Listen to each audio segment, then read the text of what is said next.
Hello, I'm Sarah, and I'm really excited to talk to you about our beautiful ocean today. I work for Common Seas. At Common Seas, we really love the ocean. I'll tell you more about what we do later on, but let's get started with a look at our planet. This is Earth, the blue planet.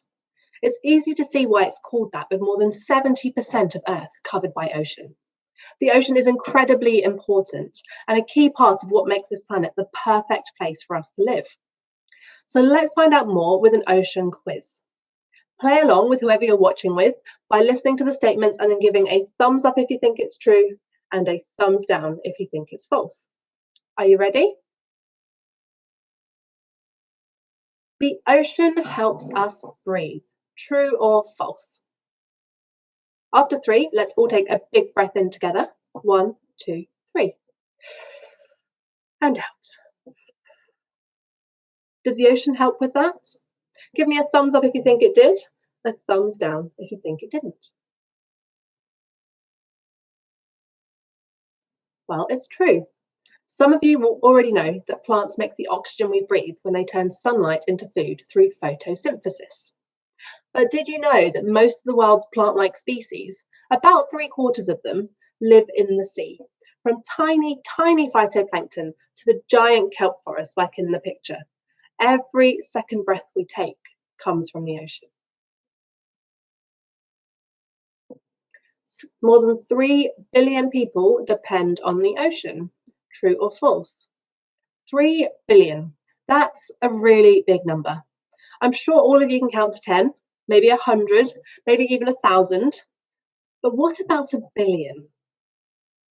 If you start counting after this video, you'll need to count for the rest of your life to even get close to that number. It's absolutely huge. So true or false? More than 3 billion people depend on the ocean.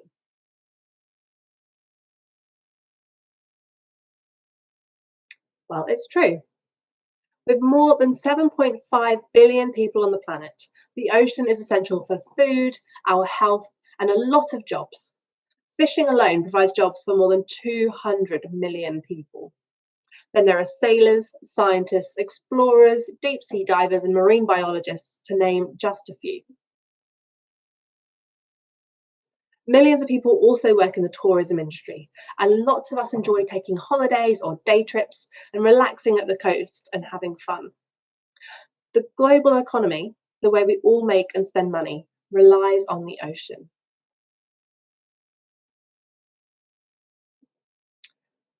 The ocean is home to an estimated 200,000 marine species. True or false?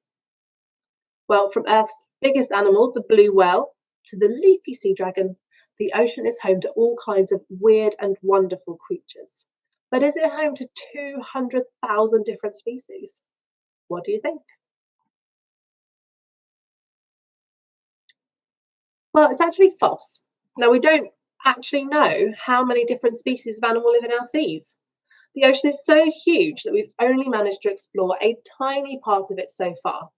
But around 230,000 species have been identified, including the amazing leafy sea dragon that you can see in the picture.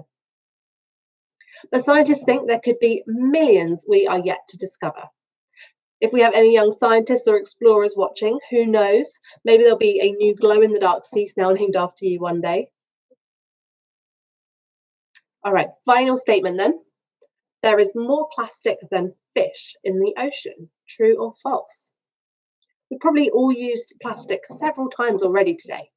Maybe you've used a plastic toothbrush this morning, or maybe you're watching this while sitting on a plastic chair. Plastic is an amazing material. It can be used for so many different things. But is plastic in the ocean? And if so, is there more of it than fish?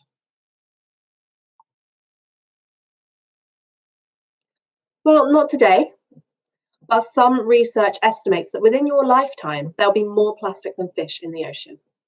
In fact, about a truckload of plastic, think about the rubbish trucks that empty your bins each week, enters the ocean every single minute. And by the time you're around my age, that amount is set to triple if we all carry on making and using and throwing away plastic the way we are now. As I mentioned at the start, I'm very proud to work with an amazing organisation called Common Seas. We're on a mission to keep the ocean clean and healthy by stopping plastic going in the sea.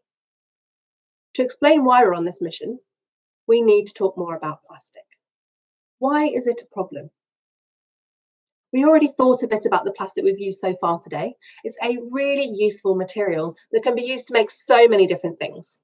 Some of these are incredibly important and even help to save lives. For example, lots of medical equipment in hospitals is made from plastic. Other plastic things are not so special and are made to be used once and then thrown away. These are called single-use plastics. For example, did you know that in the UK alone, we use around 35 million single-use plastic bottles every day? Plastic is everywhere. It finds its way into the ocean, often from places inland, even from where you are now, where it gets caught up in currents and carried across the world.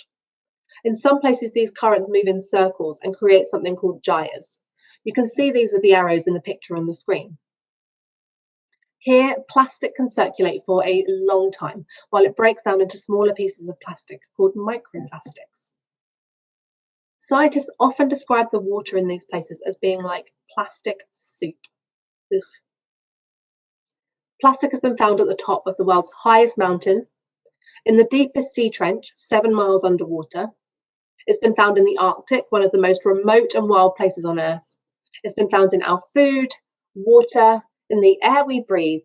It's even been found in our poo.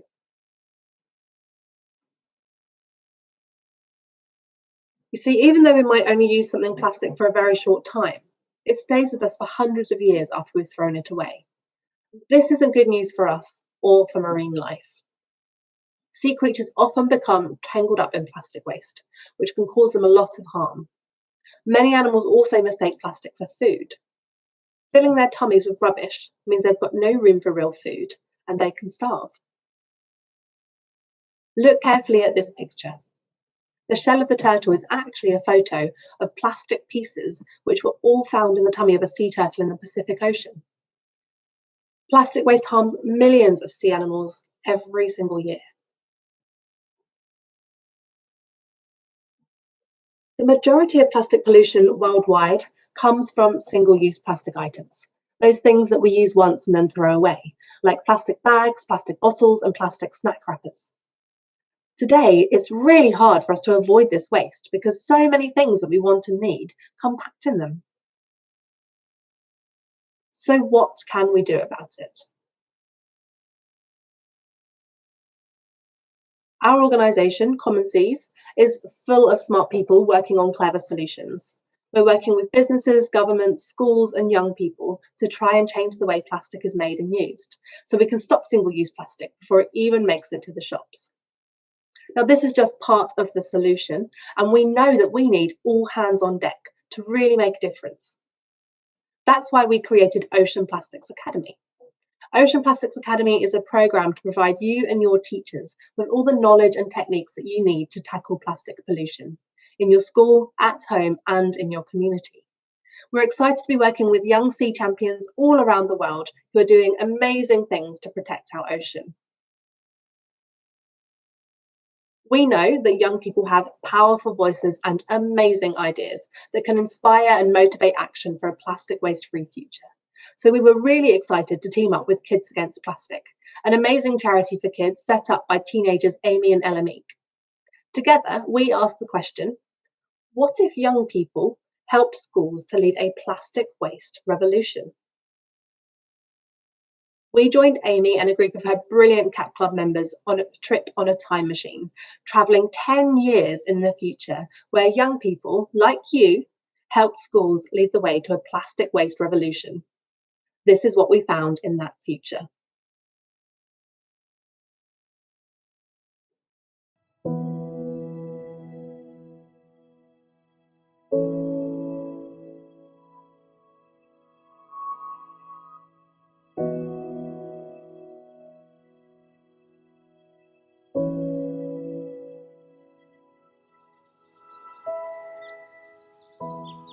I think children should be campaigning because it's really easy to do and it can make such big changes. Seeing the future of schools is really kids leading the action as well, because as we've heard, young people have so many amazing ideas and they just need to be listened to more in school, because school is for young people. Encourage me to do more environmentally friendly things.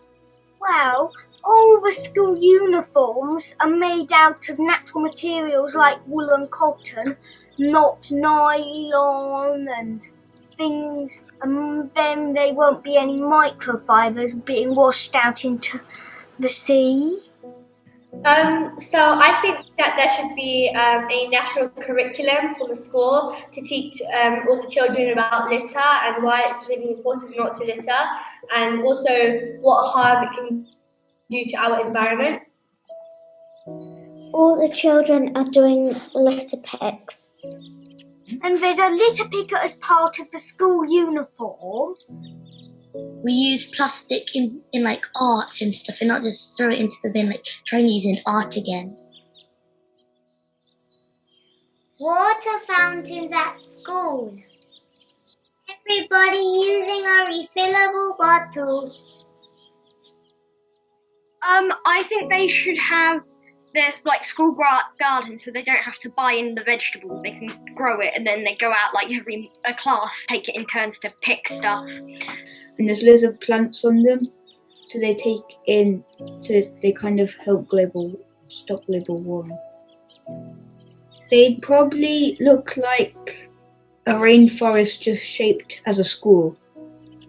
And outside classrooms, so they just go out into the woods and have lessons in the woods.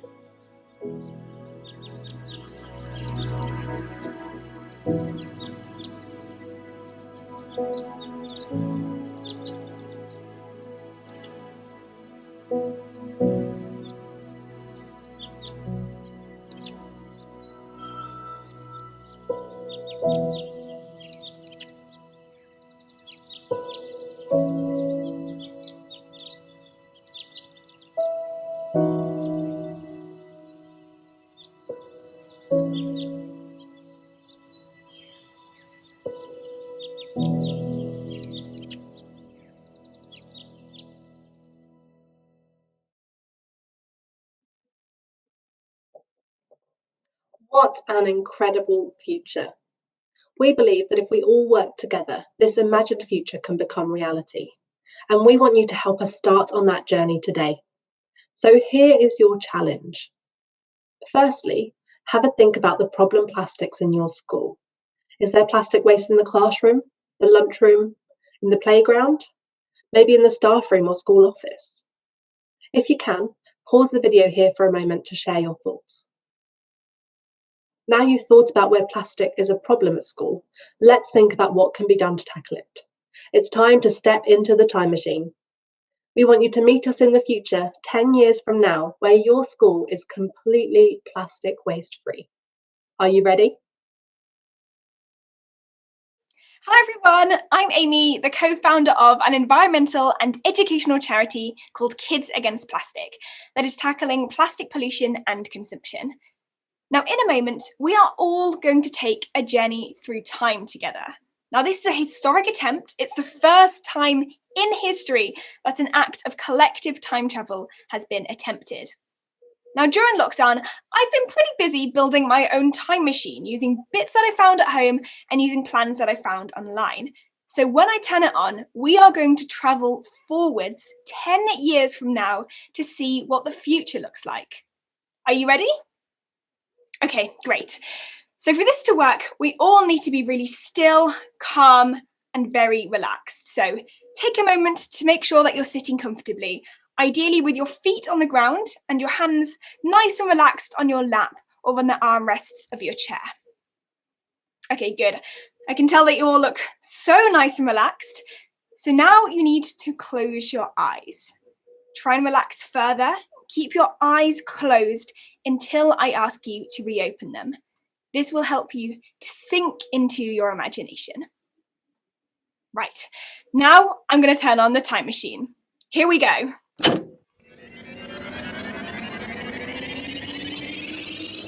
Okay, great. We are now travelling forwards in time, through a time of the most intense and remarkable change in human history. A time where children led their schools in a plastic waste revolution, inspiring their friends, their teachers, and their communities to wipe out plastic waste completely.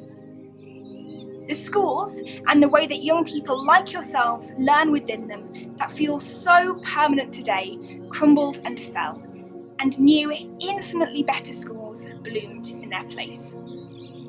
The 10 years that we are now travelling through was the most thrilling time to be alive, and because of the action and change that children and young people led, it was a time that will herald great stories of positivity and success, and a time when young people were listened to and empowered to make the changes to the world that they saw as being necessary and urgent. Now, this new world is not a perfect world, it's no utopia, but it is an improved world that is the result of everything that could possibly have been done being done. So as we arrive in this new world, step out into it in your imagination. Explore it with all your senses. So look around, smell it, listen carefully and touch it. Try and notice what you see. Acknowledge the things that you can hear in this imagined new world. Does it smell different? Does it sound different? We'll take some time now for you to imagine what this world looks like, keeping your eyes closed.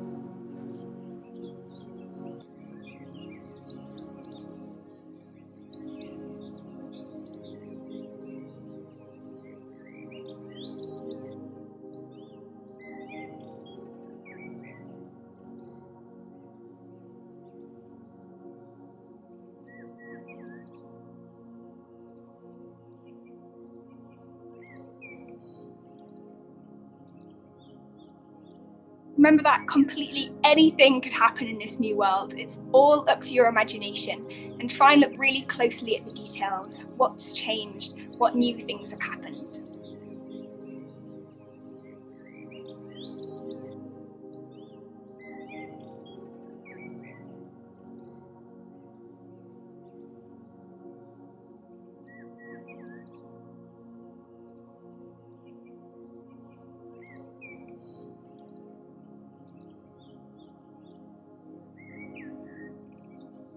Try and really engage with your senses as well. Make sure you keep your eyes closed, but try and imagine what you can really smell, what you can really see. Can you touch anything in this new world? Is there something new there that you haven't seen before?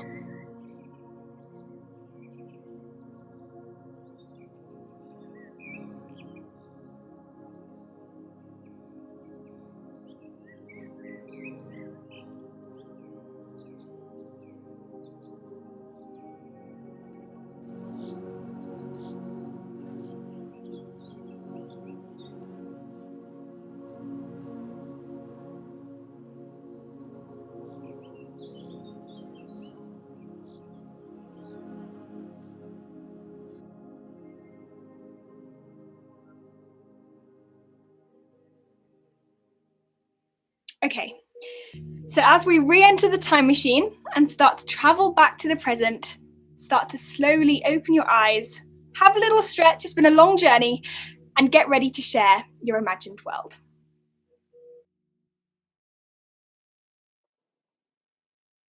I hope you let your imagination run wild as you explored the future. Now it's time to get creative and bring your plastic waste-free school of the future to life through artwork, poetry, role play, or any other way you want to capture your amazing ideas. We want to build an online exhibit of your creations from all over the world, and it's really easy to take part. Share your work on social media and make sure we can see it by tagging @CommonSeas. If you're under 13, please ask your school or an adult at home to help with this. Alternatively, send your work by email to me, sarah@commonseas.com. Thanks for joining in, and we can't wait to see your plastic waste-free schools of the future. Bye for now.